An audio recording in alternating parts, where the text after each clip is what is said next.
Welcome to Subhajit tutorial point. আজকের আমাদের বিষয় হচ্ছে ফটোশপে কীভাবে পাসপোর্ট সাইজ ফটো বানাতে হয়।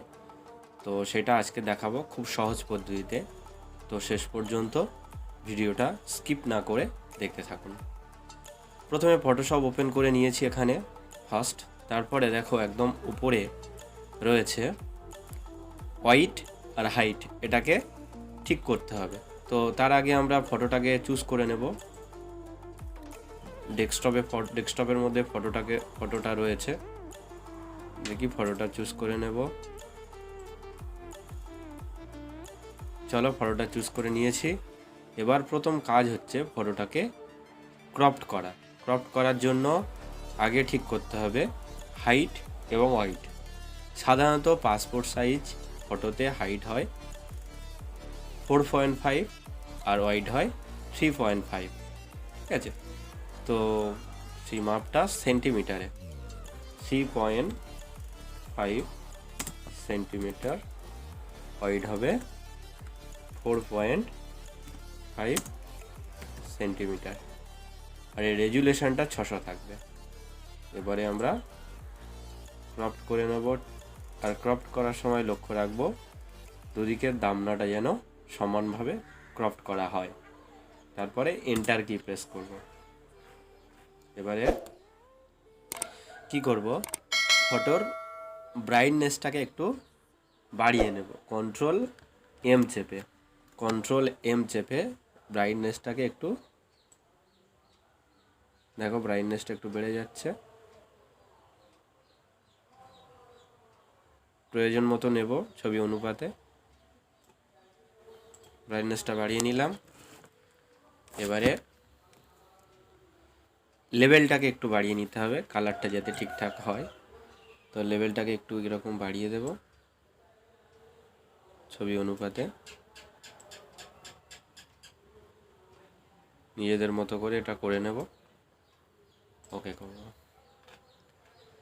এবার দেখো ফটোটা আগের থেকে একটু সুন্দর লাগছে। এবারে করব কি, এই যে ডার্ক সার্কেলগুলো রয়েছে এগুলোকে মোছার জন্য এখানে যে টুলটা ইউজ করব, এই টুলটাকে ইউজ করব। আর এই টুলটা ইউজ করার আগে কোনো একটা ভালো জায়গাতে নিয়ে গিয়ে অল্টার চেপে ধরবো, অল্টার ধরে ক্লিক করব। এবারে যে সমস্ত জায়গায় ডার্ক সার্কেল রয়েছে সেই জায়গাগুলোতে নিয়ে গিয়ে ক্লিক করে দেবো। ডার্ক সার্কেলগুলো রিমুভ হয়ে যাচ্ছে, লক্ষ্য করো।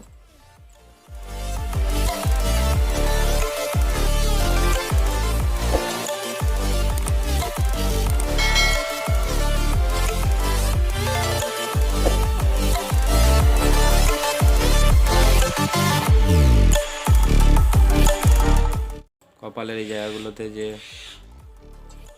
ডার্ক সার্কেল রয়েছে এগুলো রিমুভ করে দেবো।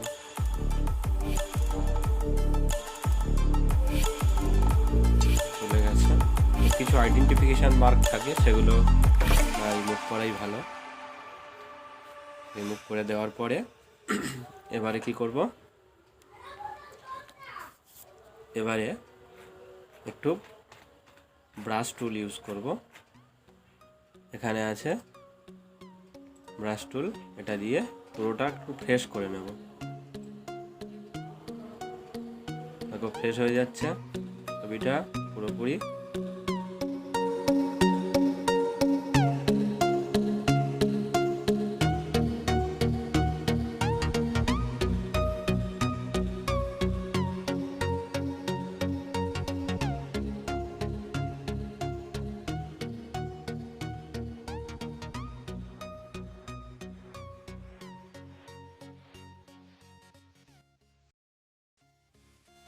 এরপরে আমাদের যে জায়গাগুলো রয়েছে ওইগুলোকে, ওই চুলগুলো কালো করে নিতে হবে, ভ্রুগুলোকে কালো করে নিতে হবে।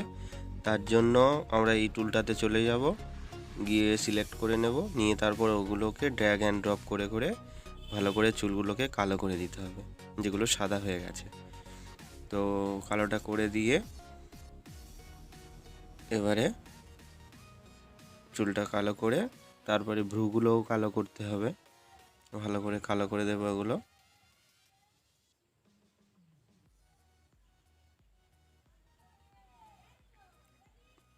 ভ্রুটাকেও কালো করতে হবে। আচ্ছা, ওর জন্য একটু করে ব্রাশের যে সাইজটাকে একটু ছোট করে নিতে হবে, নিলে সুবিধা হবে কালো করতে। ছোট হয়ে গেছে, একটু বড় টেনে নেব। হ্যাঁ, এবার দেখো আগের থেকে অনেক বেশি সুন্দর লাগছে।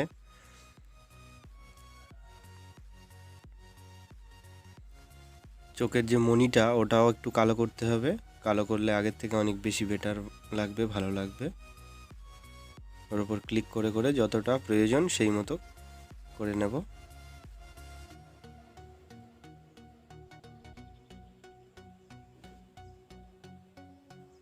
হয়ে গেছে, আগের থেকে অনেকটা বেটার লাগছে।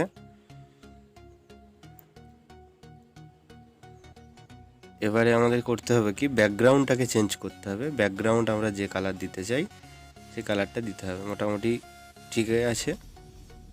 ব্যাকগ্রাউন্ড চেঞ্জ করার জন্য এই যে অপশানটা, এই অপশানটাতে ক্লিক করে একবার ক্লিক করব, অটো সিলেক্ট হয়ে গেছে দেখো একটা রাউন্ড ধরে।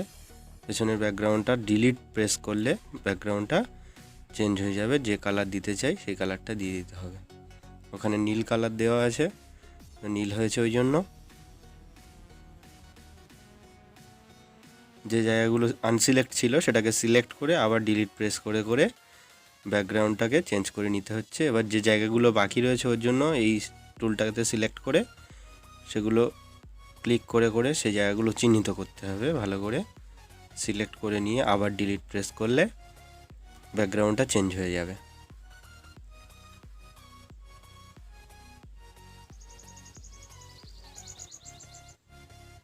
এবারে ডিলিট প্রেস করব, চেঞ্জ হয়ে গেল খুবই সহজে।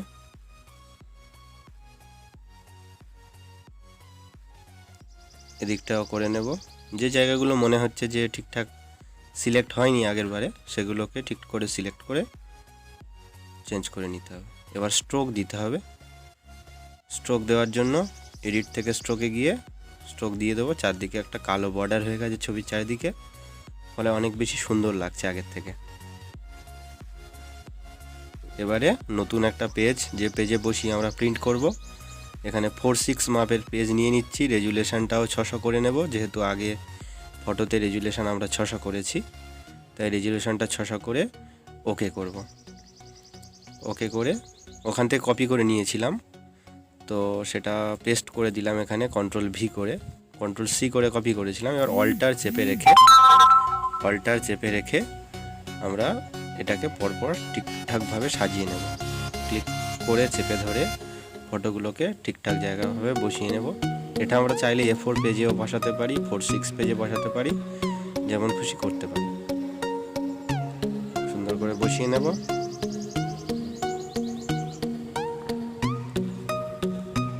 হয়ে গেছে, 6টা ছবি আমরা বসিয়েছি। এবারে প্রিন্ট দিতে হবে। প্রিন্ট করার জন্য ফাইল থেকে প্রিন্ট অপশানে গিয়ে ক্লিক করলাম। এখান থেকে প্রপার্টিসে যাব। প্রপার্টিসে গিয়ে A4 করা আছে, এখানে আমরা 4:6টা নিয়ে নেব। 4:6 মাপটাতে ক্লিক করব। তারপরে ইপসন প্রিমিয়াম গ্লোসি এই অপশানে, তারপরে হাই করে ওকে প্রিন্ট অপশানে ক্লিক করব। এই ছিল আজকের ভিডিও। Thanks for watching. দেখতে থাকো, লাইক, শেয়ার, সাবস্ক্রাইব।